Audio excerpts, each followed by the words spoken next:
हरे कृष्णा राधे राधे। ओम नमो भगवते वासुदेवाय। श्रावण कृष्ण पक्ष एकादशी व्रत कथा प्रारंभ। अर्जुन ने कहा, हे प्रभु, मैंने आषाढ़ माह के शुक्ल पक्ष की देवशयनी एकादशी का सविस्तार वर्णन सुना। अब आप मुझे श्रावण माह के कृष्ण पक्ष की एकादशी की कथा सुनाने की कृपा करें। इस एकादशी का नाम क्या है, इसकी विधि क्या है, इसमें किस देवता का पूजन होता है, इसका उपवास करने से मनुष्य को किस फल की प्राप्ति होती है। भगवान श्री कृष्ण ने कहा, हे श्रेष्ठ धनुर्धर, मैं श्रावण माह की पवित्र एकादशी की कथा सुनाता हूँ। ध्यानपूर्वक श्रवण करो। एक बार इस एकादशी की पावन कथा को भीष्म पितामह ने लोकहित के लिए नारद जी से कहा था।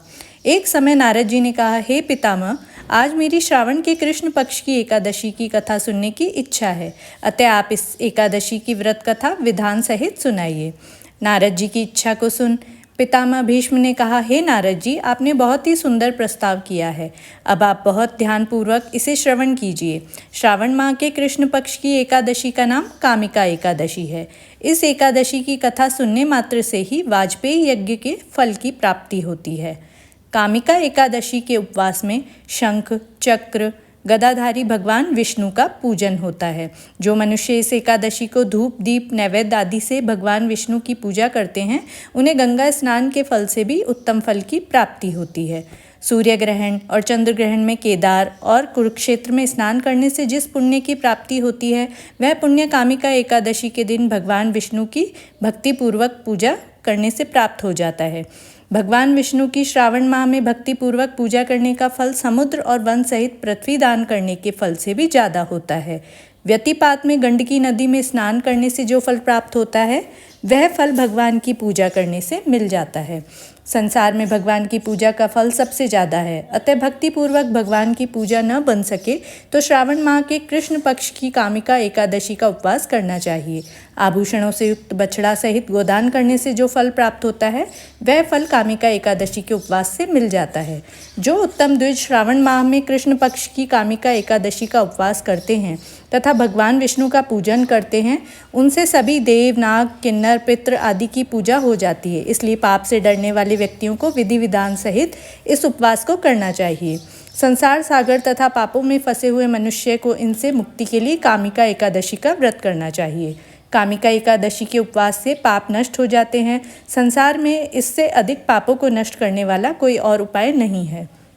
हे नारद जी, स्वयं भगवान ने अपने मुख से कहा है कि मनुष्य को आध्यात्म विद्या से जो फल प्राप्त होता है, उससे अधिक फल कामिका एकादशी का व्रत करने से मिल जाता है।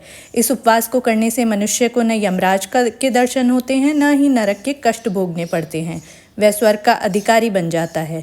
जो मनुष्य इस दिन तुलसी दल से भक्तिपूर्वक भगवान विष्णु का पूजन करते हैं, वे इस संसार सागर में रहते हुए भी इस प्रकार अलग रहते हैं जिस प्रकार कमल पुष्प जल में रहता हुआ भी जल से अलग रहता है।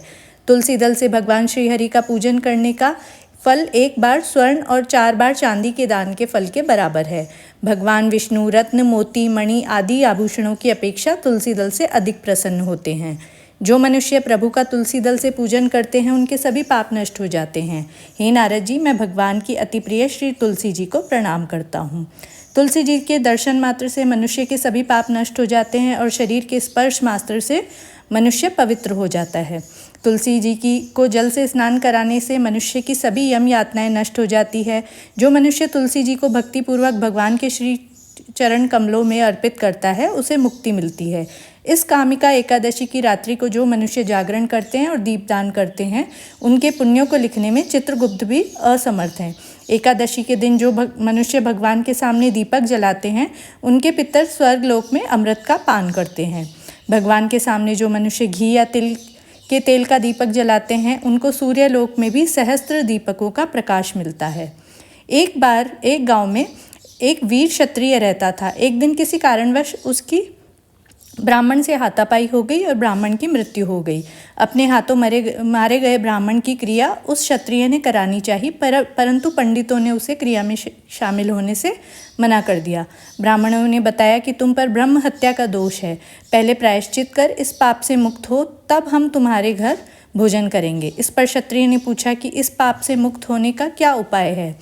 तब ब्राह्मणों ने बताया कि श्रावण माह के कृष्ण पक्ष की एकादशी को भक्तिभाव से भगवान श्रीधर का व्रत एवं पूजन कर ब्राह्मणों को भोजन करा के सदक्षिणा के साथ आशीर्वाद प्राप्त करने से इस पाप से मुक्ति मिलेगी। पंडितों के बताए हुए तरीके पर व्रत कराने वाली रात में भगवान श्रीधर ने क्षत्रिय को दर्शन दिए और कहा कि तुम्हें ब्रह्म हत्या के पाप से मुक्ति मिल गई है। इस व्रत के करने से ब्रह्म हत्या आदि के सभी पाप नष्ट हो जाते हैं और इहलोक में सुख भोग कर प्राणी अंत में विष्णु लोक को जाते हैं।